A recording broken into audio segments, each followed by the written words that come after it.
నమస్తే గురుగారు. నమస్కారం అమ్మా.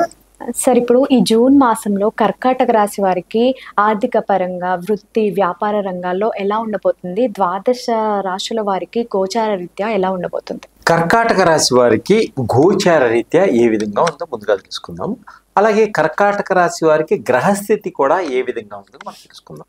అయితే ఈ కర్కాటక రాశిలో పునరసు నక్షత్రం 4వ పాదము, పుష్యమి నక్షత్రం 1, 2, 3, 4 పాదంలో జన్మించిన వారు, ఆశ్లేష నక్షత్రం 1, 2, 3, 4 పాదంలో జన్మించిన వారికి ఈ కర్కాటక రాశి యొక్క ఫలితాలన్నీ కూడా వర్తిస్తాయి.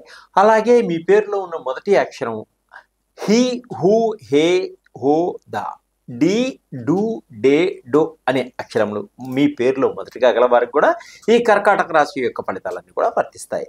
అయితే మనము గ్రహస్థితి ఏ విధంగా ఉంది కర్కాటక రాశి వారికి ముందు తెలుసుకుంటూ ముందుకు వెళదామా. లగ్నంలో కుజుడు సంచరిస్తున్నాడు ఈ కర్కాటక రాశి వారికి. అలాగే ద్వితీయ స్థానంలో కేతు సంచరిస్తున్నాడు, అష్టమ స్థానంలో రాహు సంచరిస్తున్నాడు, భాగ్యస్థానంలో శని సంచరిస్తున్నాడు, దశమ స్థానంలో శుక్రుడు సంచరిస్తున్నాడు, లాభస్థానంలో రవి బుధులు సంచరిస్తున్నాడు, వ్యయస్థానంలో గురువు సంచరిస్తున్నాడు. ఈ మాసం అంతా కూడా ఈ కర్కాటక రాశి వారికి కొన్ని మిశ్రమ ఫలితాలు మాత్రమే సూచిస్తున్నాయి. అయితే ఈ కర్కాటక రాశి వారు కొంత జాగ్రత్తగా, శ్రద్ధగా ముందుకు వెళ్ళడం చాలా మంచిది. అలా వెళ్ళడం వల్ల విజయాన్ని సాధించుకోగలుగుతారు. కష్టపడాలి, బాగా కష్టపడితేనే విజయాన్ని పొందగలుగుతారు. అయితే వ్యాపార పరంగా చూసుకున్నట్టయితే వ్యాపార పరంగా కొన్ని ఇబ్బందులు వచ్చేటువంటి సూచనలు ఉన్నాయి. అంటే కస్టమర్లతో గొడవలు కానీ, డిస్ట్రిబ్యూటర్లతో గొడవలు కానీ, అంటే గొడవలతోటి వీరు ముందుకు సాగుతారు. కాబట్టి వీరు చాలా జాగ్రత్తగా మీరు గొడవ పడకుండా మనకు అనుకూలంగా మార్చుకొని ముందుకు వెళ్ళడం వల్ల విజయాన్ని సాధించుకుంటారు. అంటే గొప్పగా లాభాలు రాకపోయినప్పటికీ మీరు నష్టపోకుండా ముందుకు సాగడానికి ఒక మంచి అనుకూలంగా ఉంటుంది ఈ మాసం. జీవన విధానంలో కొంచెం మార్పులు ఏర్పడేటువంటి సూచనలు కనిపిస్తున్నాయి ఈ కర్కాటక రాశి వారికి ఈ మాసంలో. అయితే వాహన ప్రమాదాలు పొంచి ఉన్నాయమ్మా, చాలా జాగ్రత్తగా ఉండండి. ఈ వాహన ప్రమాదాల నుంచి మనం బయటపడాలి అనుకున్నప్పుడు మీరు సరైన సమయంలో బయలుదేరండి. సెల్ ఫోన్లు మాట్లాడుకుంటూ వాహనాలు నడుపుకోకండి, హెల్మెట్ లేకుండా వాహనాలు నడుపుకోకండి. ఏ ఫోన్లు వచ్చినా కానీ మీరు అనుకున్న గమ్యానికి చేరినాక మాట్లాడుకోండి, ఫోన్ మాట్లాడుకుంటూ వెళ్ళద్దు. ప్రమాదం పొంచి ఉంటుంది కాబట్టి ఎప్పుడు ఏ సెకండ్లో ఏ కంటి రెప్పపాట్లు జరుగుతుందో మనకు తెలియదు కాబట్టి చాలా జాగ్రత్తగా నడుచుకోండి.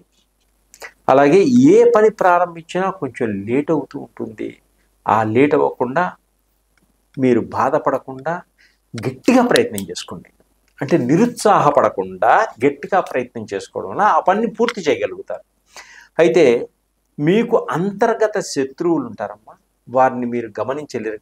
వారి వల్ల మీకు కొంత నష్టం జరిగేటువంటి సూచనలు కనిపిస్తున్నాయి. స్వార్థపరులు ఎక్కువగా ఉంటారు, మిమ్మల్ని వాడుకుంటూ ఉంటారు వాళ్ళ స్వార్థం కోసం. మిమ్మల్ని ధన నష్టం కూడా కలిగించే వాళ్ళు కూడా ఉన్నారు. అలాగే బెట్టింగ్లు, వాటికి వీటికి మీతో డబ్బు కట్టించడం, ఆ డబ్బు నష్టపోవడం, మీరు బాధపడటం, ఎప్పటి నుంచో దాచుకున్న డబ్బులన్నీ కూడా పోగొట్టుకోవడం, ఇలాంటివి కూడా జరుగుతుంటాయి. బెట్టింగ్ల జోలికి వాటికి వెళ్ళకండి. అయితే గృహాలు ఎప్పటి నుంచో కొనుగోలు చేయాలి అనుకుని రిజిస్ట్రేషన్ చేసుకుందాం అనుకునే వాళ్ళు కూడా కొంత రిజిస్ట్రేషన్ ఆపేసుకోండి. ఎందుకంటే ఆ భూమిలో ఉన్నటువంటి లోటుపాట్లన్నీ కూడా మీరు తెలుసుకోండి. అవి ఎంత మటుకు నిజమో ఎంత మటుకు అబద్ధమో తెలుసుకొని కరెక్ట్గా ఆ భూమి సరైనదా కాదు తెలుసుకొని రిజిస్ట్రేషన్ చేసుకోండి, ఇబ్బందులు లేకుండా ఉంటాయి.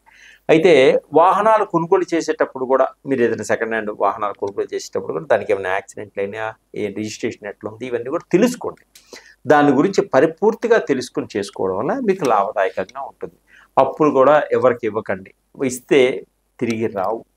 ఎందుకంటే ఏదో ₹1 వస్తుంది కదా అని ఆశతో మనం ఇస్తే వాళ్ళు మళ్ళీ తిరిగి ఇవ్వరు మనకి. దానివల్ల చాలా ఇబ్బంది పడతారు. కుటుంబ పరంగా బాగా ఖర్చులు ఎక్కువగా ఉంటాయి, కష్టాలు ఎక్కువగా ఉంటాయి. కష్టపడాలి, ఆ కుటుంబంలో ఉన్నటువంటి సమస్యలన్నీ కూడా పరిష్కరించుకోవాలి.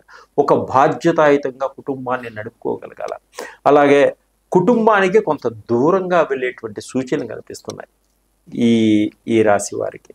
అయితే చంచల స్వభావం ఎక్కువగా ఉంటుంది. వీరు స్థిరత్వంగా ఉండలేకపోతుంటారు. అంటే చంచలమైనటువంటి మనసుతోటి ఉంటారు వీళ్ళు. విదేశ ప్రయాణాలు కూడా వాయిదా వేసుకోవడం చాలా మంచిది వీరు. ఇంకా వివాహాది శుభకార్యాల్లో కూడా కొంత లేట్ అయ్యేటువంటి సూచనలు కనిపిస్తున్నాయి. ఒకళ్ళ సంబంధం కుదుర్చుకున్నా కూడా వివాహం లేట్ అవుతుంది. అలా తల్లిదండ్రులు పిల్లలకి ఇచ్చినటువంటి స్వేచ్ఛ వల్ల కొంత పరువు పోయేటువంటి సూచనలు ఉన్నాయి. అంటే స్వేచ్ఛగా పిల్లల్ని వదిలేయడం వల్ల వాళ్ళు లగ్జరీగా జీవితాన్ని అనుభవించడం వల్ల అది పేరెంట్స్కి కొంచెం ఇబ్బందికరంగా ఉంటుంది.